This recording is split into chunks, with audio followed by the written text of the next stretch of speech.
Sommes-nous satisfaits des annonces de Marvel Studios lors de ce San Diego Comic Con? C'est ce que nous allons voir ensemble dans cette vidéo. Bonjour à tous et bienvenue, car aujourd'hui nous allons parler des informations de tout ce qui a été dévoilé lors de ce San Diego Comic Con. Il y a eu pas mal de panels auparavant, ça se déroule sur plusieurs jours, mais là il fallait qu'on parle de Marvel Studios parce que voilà, c'est aussi mon domaine de prédilection. Kevin Feige était bel et bien présent lors de ce panel et il a présenté 3 films, à savoir le film Captain America Brave New World ou encore le film Thunderbolts, et pour terminer, il a conclu avec les 4 fantastiques qui ont eu droit à leur premier gros panel, mais on va commencer par le début avec le film Captain America Brave New World. Le casting était présent sur scène et Kevin Feige précise que le film Captain America Brave New World s'inspirera fortement du film Captain America Winter Soldier en termes d'aspect plutôt terre à terre, donc ça c'est plutôt pas mal. On a envie d'avoir quelque chose de type infiltration, plutôt espionnage également, donc ça je trouve que c'est plutôt une bonne nouvelle concernant le film. On aura un ton beaucoup plus sérieux, beaucoup plus dramatique et beaucoup moins de blagues je suppose, et on en apprend un peu plus sur le personnage que jouera Giancarlo Esposito. Il jouera bel et bien le rôle de Sidewinder, le roi de la Serpent Society. Donc c'est un rôle qui est plutôt important. Pour ceux qui ne le savent pas, la Serpent Society aura un énorme rôle dans ce film. Il y a plusieurs membres, dont le personnage de Sidewinder, ici présent, qu'on a déjà vu dans le trailer. Donc ça, je trouve que c'est plutôt sympathique d'avoir une confirmation. On pouvait penser qu'il avait un autre rôle selon son habit, la façon dont il était habillé dans le trailer, mais là, on a la confirmation qu'il jouera bel et bien le roi de la Serpent Society, donc je trouve ça plutôt cool. Juste après ça, un extrait du film a été dévoilé présentant le président Ross en train de parler de Céleste Tiamut. Enfin, on a la confirmation donc que le Céleste Tiamut est bel et bien dans le film. Bon, c'était déjà un peu confirmé dans le trailer, mais ici, on a bien la mention du Céleste, et il parle aussi du fait que le Céleste est fait d'adamantium. Donc l'adamantium fait bel et bien son arrivée dans le MCU, ce qui est plutôt pas mal à savoir. Il était temps, et enfin, on a des nouvelles sur ce fameux Céleste dans l'océan. Donc là, il va y avoir sûrement des problèmes, on va dire, politiques. Ils vont sûrement aller récupérer de l'adamantium, étant donné qu'ils ne peuvent plus avoir accès au vibranium au Wakanda, suite aux événements de Wakanda Forever, ce qui est tout à fait logique. Donc je pense que ça peut être très intéressant de suivre ce film vers cette voie, vers l'adamantium. On précise aussi que le président Ross se transformera en Red Hulk devant la Maison Blanche, et ça, c'est aussi un plan qui pouvait laisser supposer dans le trailer, le fameux plan où on le voit traverser la Maison Blanche. Donc je pense que c'était plutôt une bonne chose. Imaginez les civils voir leur président se transformer en Hulk rouge devant leurs yeux. Ça peut être très intéressant, sachant que dans le trailer on voit aussi qu'il fait un discours.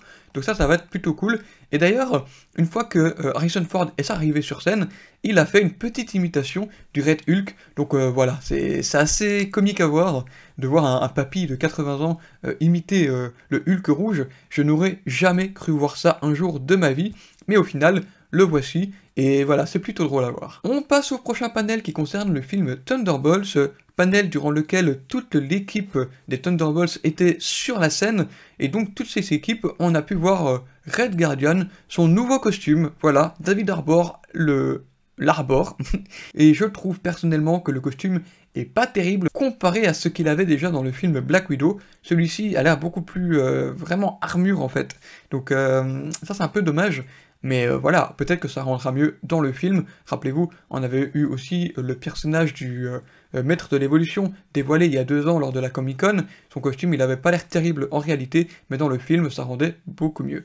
Donc voilà une image donc de David Harbour avec son costume de Red Guardian dans le film Thunderbolts, qui est venu donc sur scène, et le film Thunderbolts sortira bel et bien l'année prochaine, donc ça ne bouge pas au niveau des dates.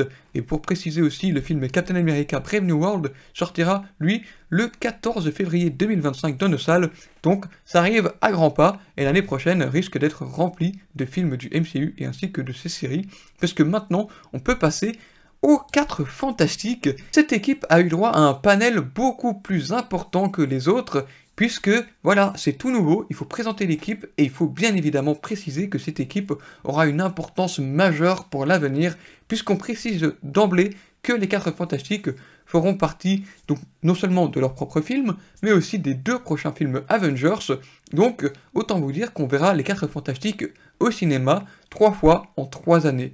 Donc ça, c'est plutôt cool, sachant que cette équipe mérite d'être au devant de la scène, au même titre que les Avengers. Donc ça, c'est plutôt cool. Et en plus de ça, on a droit à un nouveau logo pour les 4 Fantastiques, qui présente les 4 Fantastiques First Steps, donc les premiers pas. Donc ça, c'est plutôt intéressant, parce que ça laisse supposer qu'il y aura des suites à l'avenir. Donc ça, c'est plutôt cool. Et en plus de ça, je ne vais pas pouvoir vous le montrer, mais il y a eu une vidéo qui a fuité donc, sur les réseaux sociaux, mais qui a été présentée et montrée lors de ce panel, une vidéo qui présente l'équipe, une vidéo de 2 minutes environ, c'est un petit teaser trailer, qui donne une très belle vibe des années 60. Matt Shakman va nous proposer quelque chose de très rétro-futuriste, donc on a hâte de découvrir tout ça. Bien évidemment, le casting était présent sur scène pour parler de leur film, donc on peut retrouver ici sur l'image de gauche à droite, on retrouve Ebon Moss-Backrack, Joseph Quinn, puis Vanessa Kirby, et enfin Pedro Pascal dans le rôle de Reed Richards. Donc ça, c'est plutôt cool, le casting était présent, et lorsqu'on les voit, on peut directement se dire qu'il y a une belle alchimie entre eux. Lors de ce teaser, on a eu droit également à une petite présentation de l'équipe, comme je l'ai déjà dit plus tôt, mais aussi un premier aperçu de Galactus, que je vous mets à l'image juste ici. Galactus, il a l'air immense, il fait la taille du Baxter Building, on a un véritable Galactus, pas comme le vieux nuage qu'on a eu dans les films de 2007, non. Là, on a un vrai Galactus, donc c'est plutôt cool de voir que Galactus sera respecté, et aussi, toute l'équipe a l'air d'être parfaite. On aura peut-être, selon moi, ce n'est que mon avis, ça n'engage que moi, je précise, j'espère vraiment que les 4 Fantastiques pourra montrer au MCU comment on fait un film accurate. Rappelez-vous, au début où je vous parlais des 4 Fantastiques, je vous précisais qu'ils étaient présents pour Avengers 5 et Avengers Secret Wars. Mais qu'en est-il de ces 2 films? Eh bien oui, les 2 films seront réalisés en réalité par les frères Russo. Donc on précise bien évidemment que Avengers Secret Wars sortira en mai 2027, nouveau logo à l'appui, mais aussi donc le film Avengers 5, anciennement Avengers The Kang Dynasty, aura été remplacé, il obtient donc un nouveau nom, et ce nom c'est Avengers Doomsday. Donc là on part sur quelque chose de très intéressant, mais en même temps je pense que c'est un aveu d'échec de la part de Marvel Studios. Ils n'ont pas su recaster l'acteur de Kang et de remanier l'histoire, et au lieu de ça ils ont voulu partir sur le personnage de Doom. Alors du coup, mon avis sur la question, c'est que ils auraient dû faire ça dès le début et ne pas commencer avec Kang, parce que Doom est en fait l'antagoniste de la saga du multivers, c'est lui qui aurait dû avoir la place dès le début. Donc ici, ils ont essayé de se rattraper en annonçant donc le film Avengers Doomsday, qui sortira donc en mai 2026. Donc là, j'y suis plutôt content. Je vous avoue, quand j'ai vu l'annonce, je me suis dit, waouh, ok, les 4 Fantastiques, Doom, ils vont prendre l'importance, ils vont passer au devant de la scène, et ça, c'est plutôt cool. Jusqu'au moment où ils font l'annonce du casting de Doom. Alors, soyez prêts, mais le personnage de Victor Von Fatalis sera interprété par Robert Downey Jr. dans le MCU. Il revient sous les traits de Victor Von Doom et non plus de Tony Stark. Alors je peux comprendre que ça fasse beaucoup polémique, et je suis d'accord avec cette polémique, je suis pas très fan honnêtement de ce casting. J'aurais bien voulu en fait qu'ils mettent en avant un acteur d'origine Rome pour que ses origines puissent être respectées et avoir un personnage voilà, qui sort un peu de nulle part avec un acteur aussi plutôt méconnu du grand public. Ils ont préféré jouer la carte sécurité avec Robert Downey Jr., un visage très familier pour les fans du MCU, donc je peux comprendre aussi leur façon de faire, mais c'est aussi un aveu d'échec pour le fait de ne pas avoir réussi à remplacer Kang et le recaster. Voici encore une image de Robert Downey Jr. avec le masque.